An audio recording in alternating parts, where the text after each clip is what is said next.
What's up, baby? What it do, man? It's Big Ram, the blue collar bro, man, and this is Spark in the Dark. What's going on, man?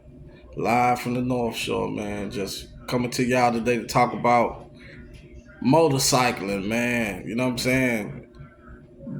Being in biker clubs versus being a lone wolf solo rider.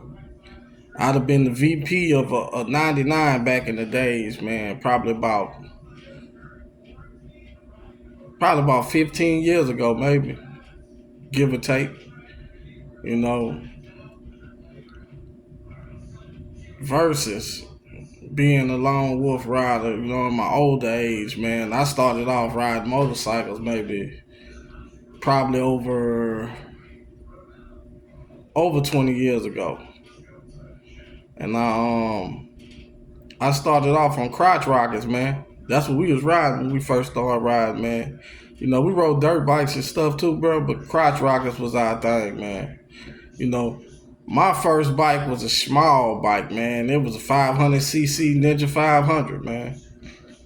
And and the thing about breaking into crotch rockets, 500 cc's, that ain't a whole lot of power. But I tell anybody, man, it don't matter what you ride, as long as you ride, man.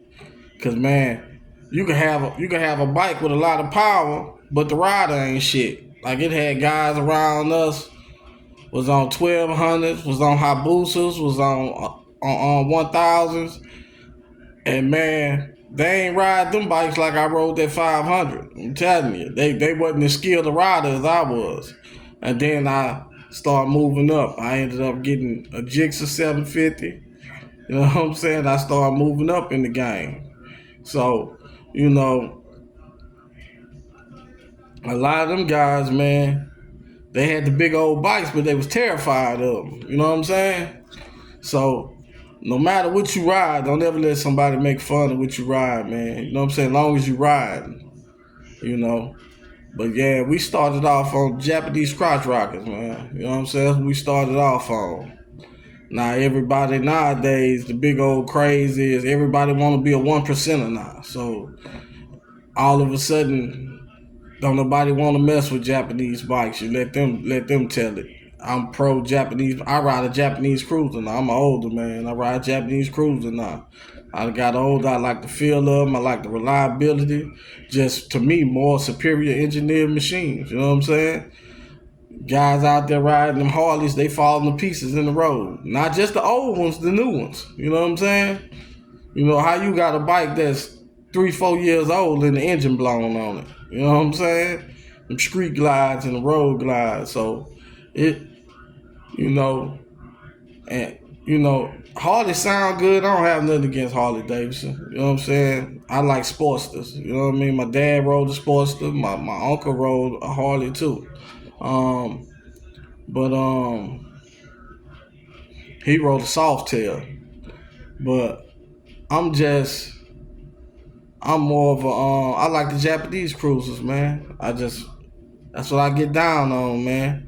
You know what I'm saying? And as a black American, my grandfather, he was a WW2 vet, but I don't hold nothing against the Japanese for the war or whatever, like, being black, and you know what I'm saying? My allegiance to Harley, I don't have an allegiance to Harley Davidson. You know what I'm saying? Like, I like whoever makes good machines. I like all motorcycles. You know what I'm saying? So, it is what it is, man. The nostalgia for Harley Davidson shouldn't be the same with black people as it is with those of more the European roots. So, you know, Caucasian Americans, put it like that. Like, I don't get the whole nostalgia with Harley Davidson and the black men all of a sudden. Cause I do my history. I'm a history buff. There was a time, you know what I'm saying, Harley Davidson ain't want black people on their bikes. So, you know, but a lot of the guys over the years, they take those bikes and they do some amazing things with them. And I mean, don't nobody dress them bikes up like we do. I'll be honest about it. Maybe the Hispanic guys with the Cholo soft tails and some of the kind of customizations they could do with the paint and with the spokes and things. But man, don't nobody dress up a Harley like a black guy, I'm telling you.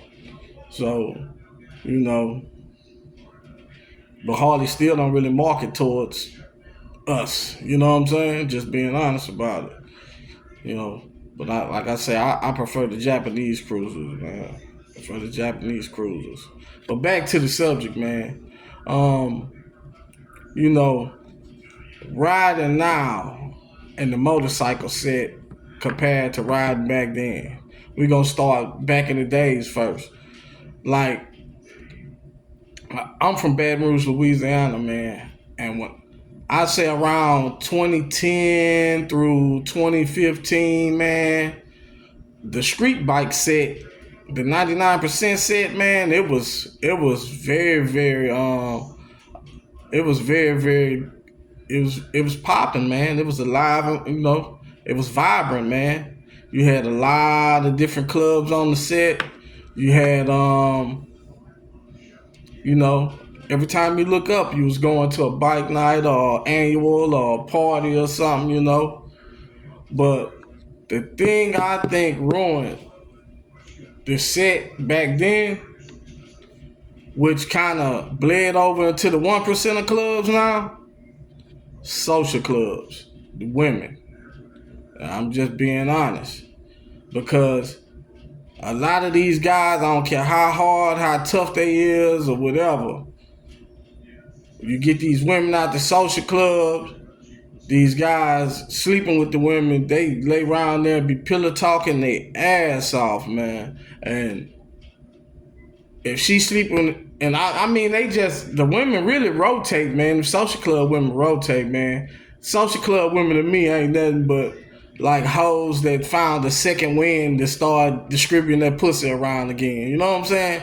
I'm just being honest about it from my experience. You know what I'm saying? From my experience. I'm speaking from experience. You know, like they'll sleep with these dudes from this club. They'll sleep with dudes from the rival club. They sleep with dudes from another club. And you know what I'm saying? And you're going to always have a handful of dudes that's going to be laying in the bed pillow talking with these bras.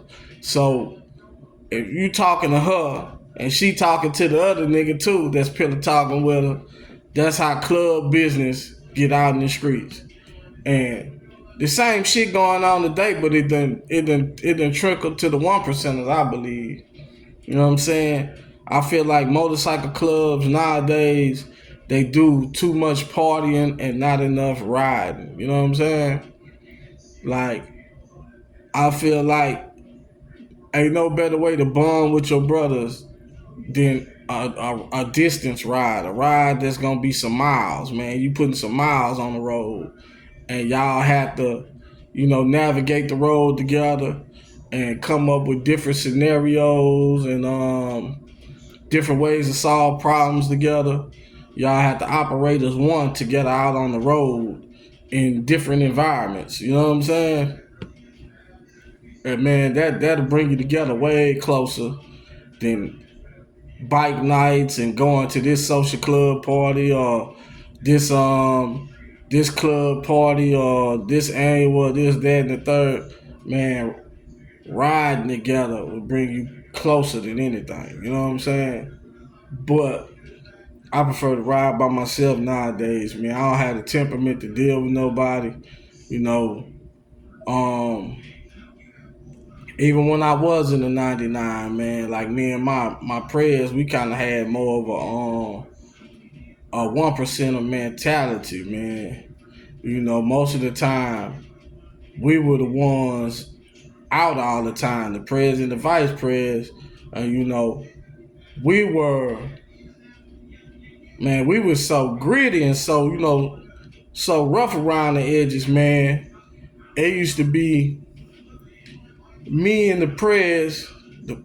We was the vice prayers and the prayers together. No sergeant of arms, no road captains, none of that. Nobody else from the club most of the time. Every now and then we might have one or two more of the guys with us. And we'll be riding with we had a friend that was in the 1% club that had just moved to our city, and they nearest clubhouse was like an hour away. So he'll lay around there and kick it with us most of the time. And we was always on edge when we had him with us, because he was like prototypical 1% biker dude, big old tall black dude, probably about 6'4", kind of on the slim build but muscled up. He's a big son bitch, bald head, you know what I'm saying, hoop earrings, all that shit. Always had his cut on all the time, blacked out Harley Davidson. And that motherfucker was aggressive, man, because he was going up checking motherfuckers all the time. I don't care where we was at, who clubhouse we was at, whatever. Because, like I say, this was a 99 scene, bike set pretty much in my city. So, and a lot of these dudes ain't really understand protocol and all that shit. So, he was educating at the same time. But when he first started off, he was real aggressive. And we used to have to tell him, man, these dudes down here, bro, they have more like a gangster mentality than a biker mentality. So, you make sure you educating them on protocol and not just, like you barking orders at a lot of these motherfuckers, because they ain't gonna understand that. We gonna be out here in a motherfucking shootout. You know what I'm saying? Just being real about it. If you don't, if you ain't really paying attention to what's going on. So, he was really educating a lot of motherfuckers. He was checking the fuck out of them, though.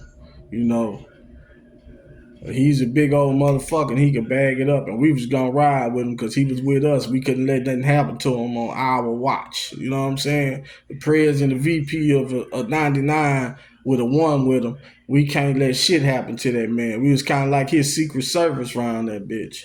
So, it's like it was good times though, man. We kind of had that mentality. Matter of fact, my old prez, he is in a diamond club now. And I thought I'd never see the day he'd be off a Hayabusa, but yeah, he in the diamond club, man. But yeah, bro. Like the set nowadays though, it's like most of the people that was in 99s back in the days, most of them in 1s now.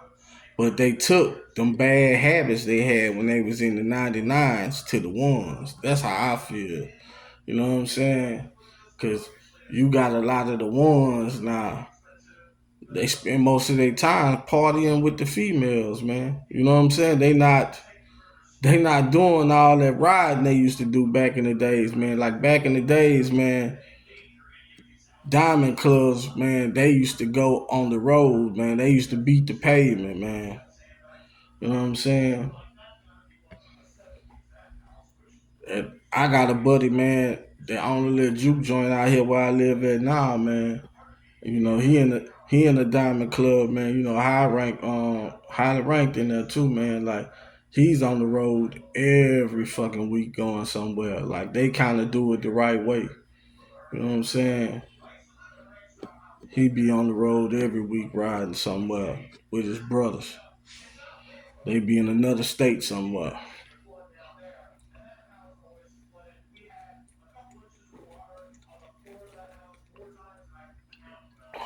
But yeah, man.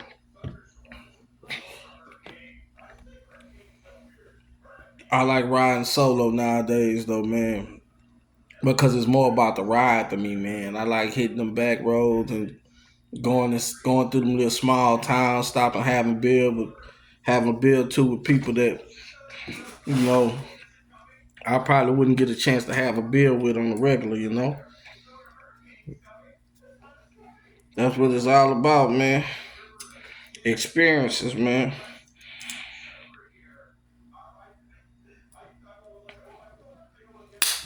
Cutting my stogie, man. Yes, indeed. That is what it's all about, man. That's what it's all about, man.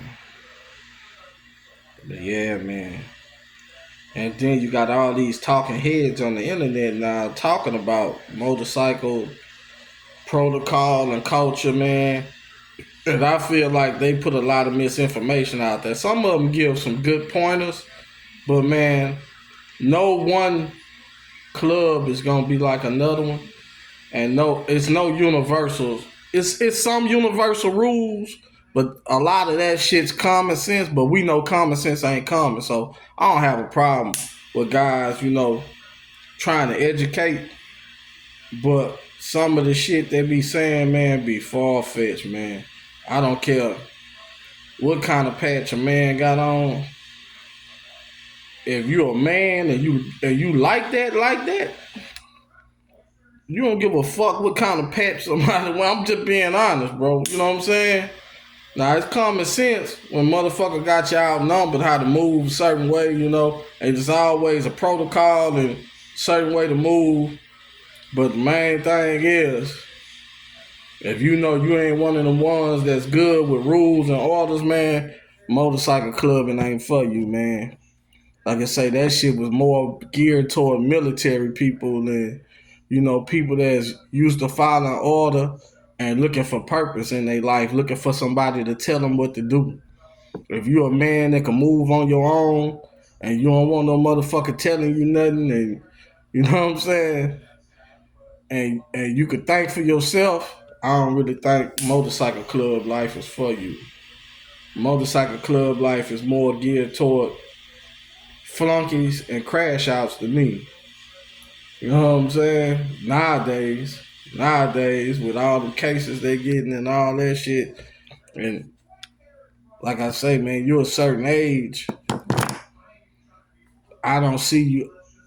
If you're a real motherfucker, I can't see you making it through a prospect phase at a certain age because the things you done been through to get to where you at as a man, you ain't gonna let no motherfucker disrespect you, man.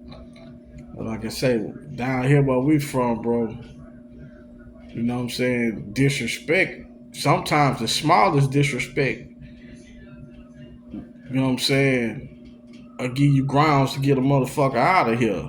You know what I'm saying?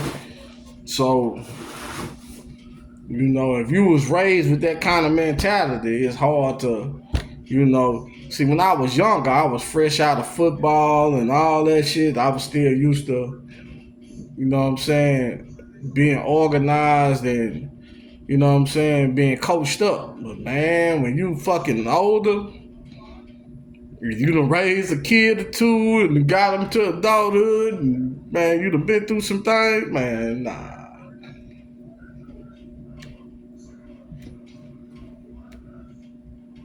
You ain't going for it. I already know.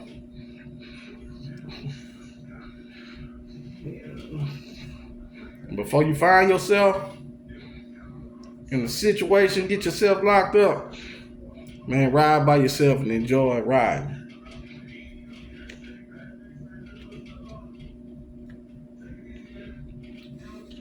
If you one of the motherfuckers that gotta be seen, wanna be seen all the time, you got your group of motherfuckers ride with you, that you cool with, y'all like riding with each other, start your RC. That way you ain't gotta deal with all the BS with the MCs. And keep your shit more geared toward RCs. Once you get to throwing on support patches and inviting all these motherfucking MCs to your shit, that's when you strayed away into something else.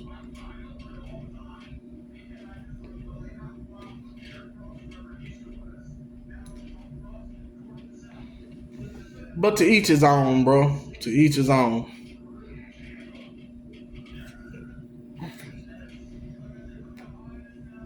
Like I said, I talk about everything on this channel, man. Military, travel, you know what I'm saying? Life, you know what I'm saying? Life, motorcycling, I'm all about just dropping jewels, man, and talking about things that I experienced, and things that I think can help other people in life, man. You know, hopefully you like the video, man. Subscribe to the channel, man.